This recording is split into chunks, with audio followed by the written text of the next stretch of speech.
Hey guys, Johnny Gadget here. Today we're taking a look at the Raikiri Pro controller from ASUS. This controller was released last year, at a time when the market was convoluted with multiple controllers. This one specifically was meant to work with the ROG Ally, branded as an Xbox controller, as you can see in the logo here. Once you click it, there's an OLED screen here that provides you information about what it is connected to, as well as the battery. And it displays preset texting information. The analog sticks feel really solid, very similar to those found on the regular Xbox controller. The D-pad has this dish shape, which made me a little skeptical at first as far as functionality, but it's actually pretty good. It's responsive and it works really well, especially with fighting games. At the bottom of the controller, we have a mute button so you can mute your online sessions and a 3.5 jack for your headphones. Excellent clicking shoulder buttons.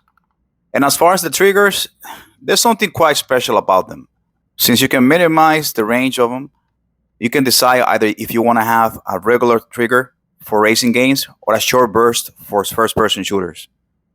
There's also 4 programmable buttons in the back, which I honestly think it's a little overkill since 2 will do the job just fine.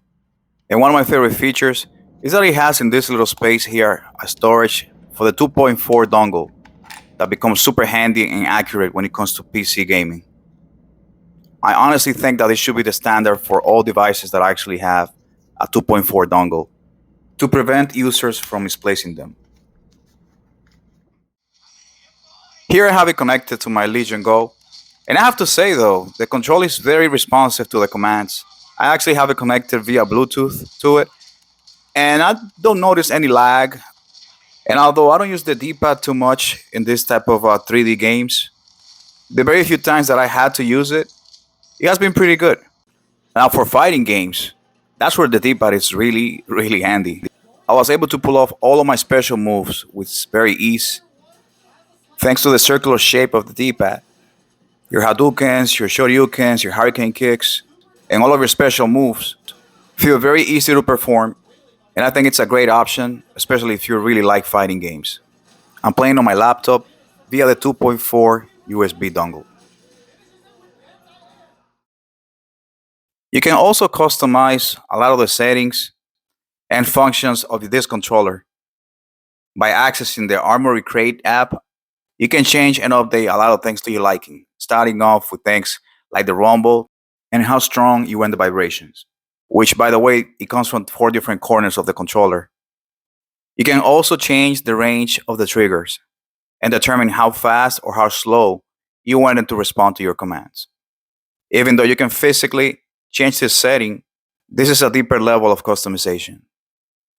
And of course, you can actually customize your analog sticks, allowing you to limit or increase the dead zones based on the game that you're playing and how you're accustomed to play those games. Here's where you can also program your back buttons. And like I said earlier, you have a total of 4, and each can be programmed to match one of your face buttons, shoulders, or anything you like. Additionally, you can also customize how do you want the RGB lights to be displayed. And although this doesn't really offer any type of benefits when it comes to gameplay, you have the options here to change it to from static to have more of a breathing like effect, changing the colors sporadically, or just the regular standard rainbow effect, or you can also just turn the whole thing off if you're not really into RGB lights or if you prefer less distractions on your controller. Last but not least, you can also choose what kind of information is displayed on the little OLED screen. The controller comes with some preset graphics and text information that you can display, but it's entirely up to you if you want to change that and add something more meaningful or more to your liking. In my case, I updated it to my name, Johnny Gadget, and that's pretty much what I see on display when I turn the controller on. But again, these features are mostly cosmetic and offer no advantage nor support during your gameplay sessions. One major complaint that I have about this controller is that it's advertised as a wireless Xbox controller. However, you will realize that you cannot connect this controller wirelessly to your Xbox. The 2.4 dongle doesn't work as it is meant to work for PCs, and you cannot connect it via Bluetooth for some strange reason, leaving only one option: wired.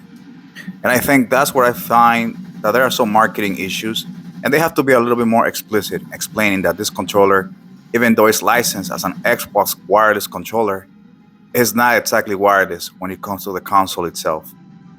However, there is another option out there in the market. The Raikiri controller comes in a non-Pro version, which is cheaper and it has a few differences against the Pro, starting with the D-pad, as it seems to be a more traditional one. Then you don't actually have the RGB lights. This is more of a paint or cosmetic job meant to resemble an RGB light. The screen right here, which is really only a logo instead of a regular OLED screen with information. And the last portion is that in the back, it really only has two programmable buttons, which honestly I think it's more than enough since the other Pro features are purely cosmetic. So what are my final thoughts on the Raikiri Pro? Is it recommendable? And I'll say for the price of $149, it is not. There are controllers out there with similar features and other features way more advanced for a cheaper price. I also think that they need to be a little bit more explicit when it comes to marketing and explaining to consumers that this is not in fact a wireless controller that's going to work wireless with your Xbox console. It's clear that you can hook it up with your mobile devices, and the dongle works perfectly with your PC with the 2.4 gigahertz. But since it's presented as an Xbox controller, this information needs to be passed more clear to the consumers. I'm more inclined to recommend the non-Pro version, priced at $99.99 and often on sale for $69.99. I think it's a pretty good deal, considering that the rest of the features on the Pro really offer no benefits during gameplay. What are your thoughts on the Raikiri Pro? Let me know your comments down below. Don't forget to like and subscribe, and remember, Johnny Gadget, reviewing the gadgets first so you can choose to buy them later. Thanks for watching.